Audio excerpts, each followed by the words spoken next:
So I kind of think a person can have both. That you can have faith and have science as well. That they go together really well. The way I think of faith is actually you're building up evidence. Here's the ultimate what you're going to believe. And that when you have enough evidence, this gap of belief is reasonable. That it's a reasonable faith.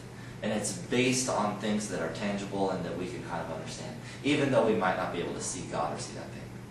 For example, and people have faith all the time, even in science. People build up a lot of evidence, awesome evidence, and then there's some amount, whether really tiny or really big, that people make their theories depending on what that theory is. So there is an aspect of that happening in science, and I say we do that all the time. Even when you sat down, you believe that your chair wouldn't break. In fact, when one of these chairs has broken already since we moved to this building. But you believed unconsciously, faith, that they wouldn't, based on other chairs that you've been in that have been totally fine. When I first got married, there was a point where, like, we're dating, okay, we like each other, we both watch TV, we talk, whatever, and maybe we should get married. Well, those are nice points of evidence. Okay, this is working really well. But there is a point when you're on the altar, and I had to say, like I do, that is a point of faith that I don't know exactly what's going to happen, but I'm going to believe based on this evidence, I have faith that this thing is going to work out. I don't think faith should ever be blind. And if it is, or if your faith in something you feel is blind, whether that faith is atheistic or otherwise. If that's blind faith, that doesn't make any sense scientifically. That there should be some set evidence. I think, like if I take Keith as an example again, we can, if none of us knew Keith, maybe some of you do, but let's pretend you don't. If none of us knew Keith, we could still kind of speculate what he's about. And if I had you all write a paper, what is Keith like? Right? Like a 5-page essay.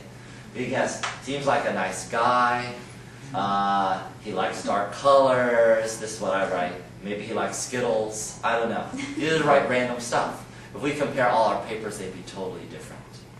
And I think that's the problem with speculation of what God is like. We're trying to speculate about those things. Is that what we're doing in this place, trying to speculate what's outside of our universe?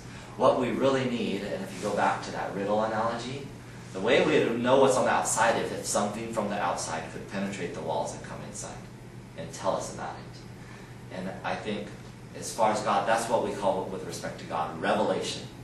Or with respect to Keith, he would tell us what he's like and give us a little monologue, and then we would know. In the same way, to know more about God, he has to reveal himself to us. Otherwise, we're just making a lot of guesses. And everybody's going to guess something different, and we're going to make our own theology of what we feel is good and what we like the best. But that could be pretty scary, because are you able, if you're the director in your own theology, are you able to cause God, who you're casting as the actor, to do what you want him to do? Are you that powerful? And I think that's kind of scary. Yeah? So you were saying how there's evidence that scientists acquire that makes them believe in faith? There's sometimes evidence, like some of these examples, or there's like biologists that, yeah. So like over time, scientists gain more evidence, and it helps it, and there's more evidence too. Well, you're kind of saying my viewpoint, yes, definitely. I think let science study more, and it can help us know the unknown things theologically about God. That doesn't change, like, God explains, like, moral purpose in life, that sort of thing. He's already explained that really clearly. But kind of like some of the science-type confusing things about God, I think, like, the more science has progressed, like some of the examples I gave you with relativity, that's within the last 100 years. The more science has progressed, the more we see interesting consistencies between God and science.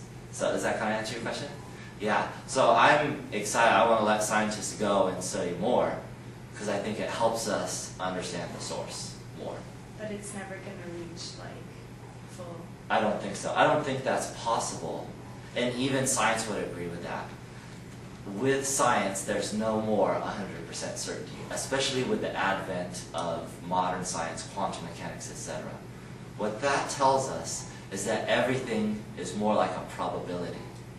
There's a percent certainty associated with everything, but we cannot know something totally for sure.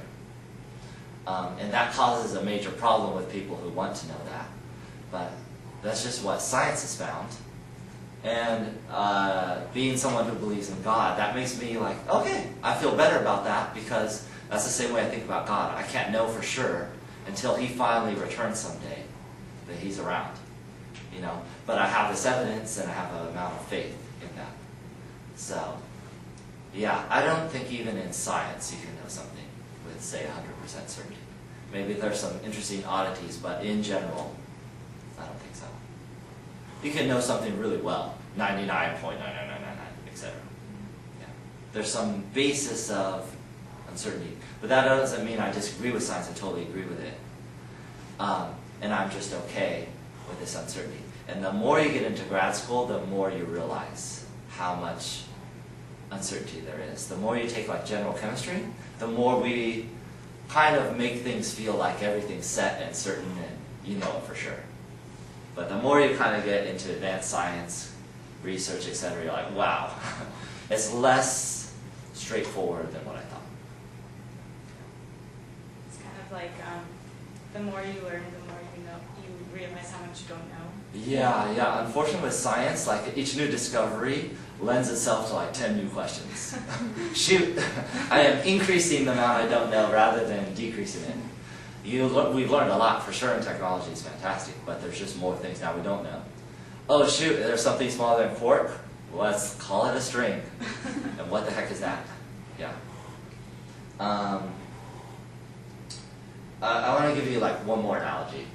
Imagine a sunset for a second. Okay, think about like, okay, when I think of a sunset, what would that be like? Okay, think about it in your mind for a second. Okay, what do you think of? What are thoughts or feelings, etc., that come to your mind when you think of the sunset? Colors. Colors, what colors? Reds, oranges, maybe yellows, etc. Anything else? Emotions. Emotions like what? It's like peace and joy. Joy, Satisfaction. kind of maybe beauty or something like that. Place you would take your girlfriend, etc. Okay, see, I think you all are totally crazy because I don't think of any of those things. I think when you have the sun, it's this high energy unit that is giving off this radiation such that that radiation can penetrate through our atmosphere, come into our world, go into the cones and rods of our eyes and be registered through our neurotransmitters as these red, blue, or these red, orange, yellow light, visible lights that we see. That's just science.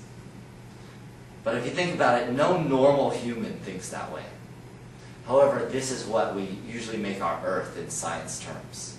Okay, I can explain everything here and here and here. Forget about beauty, forget about emotions, forget about all that sort of stuff. However, if you think about it, you can't just think of the beauty and emotions, etc., because there's a very interesting science that goes along with it. And what I would say about our world, God, etc., that there's the science part, which can definitely be studied. There's also a beauty component part that can't be removed from it. And that if we think of, hey, what if God is out there, it doesn't have to be removed from the scientific thoughts, then, you know, that can be really cool. And so what I encourage you all is like to pursue your spiritual side. I know some of you like are in small groups and that sort of thing. I encourage you to like continue that because that's something to continue to study. But you'll also, as you go on from this or other things, learn some like interesting science things that have interesting kind of consistencies that you can realize if you have faith, that your faith is not based on nothing. But there's like consistent things in science and other evidences that are really helpful for our faith. Does that make sense? Is that helpful? Okay. I think that is most of what I have for you all. Does that bring up any questions that you want to tackle?